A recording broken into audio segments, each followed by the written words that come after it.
Hello అందరికీ ఈరోజు KVS online application first class వాళ్ళకి ఎలా అప్లై చేయాలి తెలుగులో వీడియో చేస్తున్నాను. ఏంటంటే కొంచెం బ్లాక్గా ఉంటుంది, అడ్జస్ట్ చేసుకోండి. టాస్క్ బార్లో first KVS online admission .gov.in.index.html KVS online admission .kvs.government.in.index.html అని టాస్క్ బార్లో ఎంటర్ చేసిన తర్వాత ఆన్లైన్ అడ్మిషన్ పోర్టల్ అంటుంది కదా, దానిపైన సెలెక్ట్ చేసుకోవాలి.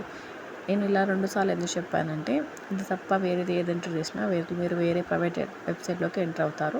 సో నేను చెప్పింది ఎంటర్ చేయండి, ఇలా వస్తుంది. ఏలో తర్వాత ఇలా వచ్చిన తర్వాత న్యూ రిజిస్టర్ అని ఉంటుంది, దానిపైన క్లిక్ చేసుకోవాలి. ఈ వీడియోని ఇదివరకు మేము అప్లై చేసుకున్నామా మాకు తెలుసు అనుకున్న వాళ్ళు మాత్రం స్కిప్ చేయండి. ఇలా ఫస్ట్ ఇన్స్ట్రక్షన్స్ ఎలా ఉంటాయంటే, ఫస్ట్ చూడండి, మీకు అర్థం సింపుల్ లాంగ్వేజ్లోనే ఉంది.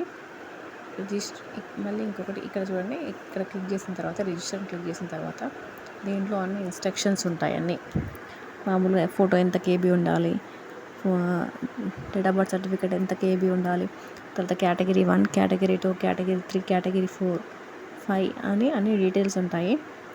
అయితే ఇంకొకటి ఇక్కడ ఏంటంటే, మీరు కరెక్ట్ అప్లై చేసుకోవాలి. అప్లై చేసుకునే ముందే కరెక్ట్ చూజ్ చేసుకోవాలి. లేకపోతే సీట్ వచ్చిన తర్వాత అక్కడికి వెళ్ళిన తర్వాత మీరు సెంట్రల్ గవర్నమెంట్ ఎంప్లాయీ కాదు అయినా మీరు కేటగిరీ 1 సెలెక్ట్ చేసుకున్నారు అనుకోండి, అక్కడ పోయినాక క్యాన్సిల్ అవుతుంది. ఎంతో ఎక్స్పెక్టేషన్స్ అక్కడికి వెళ్తారు, తర్వాత క్యాన్సిల్ అయిపోతుంది. కాబట్టి మీరు ఏ కేటగిరీ అయితే కేటగిరీ ప్రకారం అప్లై చేసుకోవాలి.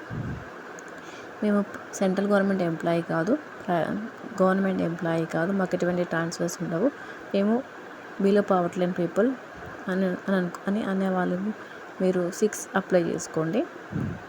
ఖచ్చితంగా బీపీఎల్ సర్టిఫికేట్ ఉండాలి. బీపీఎల్ సర్టిఫికేట్ అన్నా రేషన్ కార్డ్ అన్నా ఒకటే, ఓకేనా. దానిపైన డేట్ ఉంటుంది. డేట్ అడిగారు కానీ నేనైతే 55 నేను ఇష్యూయింగ్ డేట్ అంటే అక్కడ ఉంటుంది, అందరూ మీకు ఐడియా ఉంటుంది కదా. ఎప్పుడైతే మీరు రేషన్ కార్డ్ అప్లై చేస్తారో ఆ డేట్ రాయండి. ఇక్కడ మీరు రిజిస్ట్రేషన్ క్లిక్ చేసిన తర్వాత చైల్డ్ డీటెయిల్స్ ఉంటాయి. ఫస్ట్ నేమ్, లాస్ట్ నేమ్ అని ఉంటుంది.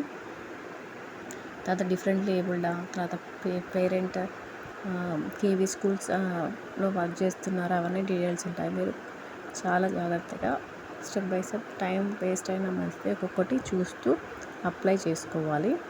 అలా అయితేనే ముందుకెళ్తుంది, లేకపోతే నాట్ అప్లికేబుల్ అని చూపిస్తూ ఉంటుంది.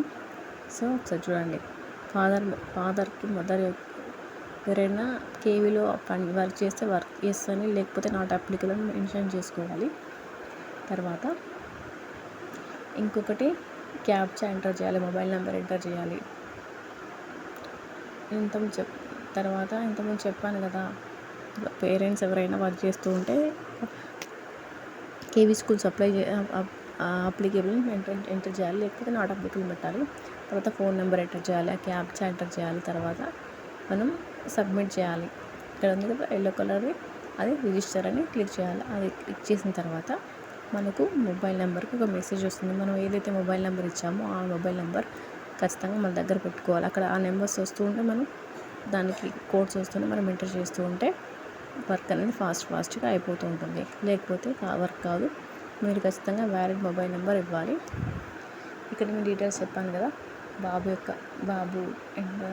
కానీ పాప కానీ డేట్ ఆఫ్ బర్త్, తర్వాత కేంద్రీయ విద్యాలయ సంస్థలో పేరెంట్స్ వర్క్ చేస్తున్నారా, తర్వాత వాళ్ళ మొబైల్ నెంబర్, ఈమెయిల్ అడ్రస్, ఇవన్నీ ఇక్కడ ఎంటర్ చేయాలి. ఎంటర్ చేసిన తర్వాత రిజిస్టర్ అంటేనే మొబైల్ నెంబర్కి ఒక రిజిస్ట్రేషన్ నెంబర్ వస్తుంది. మళ్ళీ దాన్ని మీరు ఆ రిజిస్ట్రేషన్ నెంబర్ని సేవ్ చేసుకుని పెట్టుకోవాలి. ఎందుకంటే ఫర్దర్గా స్టెప్స్కి మళ్ళీ పేరెంట్ డీటెయిల్స్, మదర్ డీటెయిల్స్, లేదా మీరు ఏ స్కూల్స్కి అప్లై చేస్తున్నారో అవన్నీ డీటెయిల్స్ దాంతోనే ఉంటుంది. కాబట్టి ఖచ్చితంగా వ్యాలిడ్ మొబైల్ నెంబర్ ఇవ్వాలి, వ్యాలిడ్ ఈమెయిల్ అడ్రస్ ఇవ్వాలి.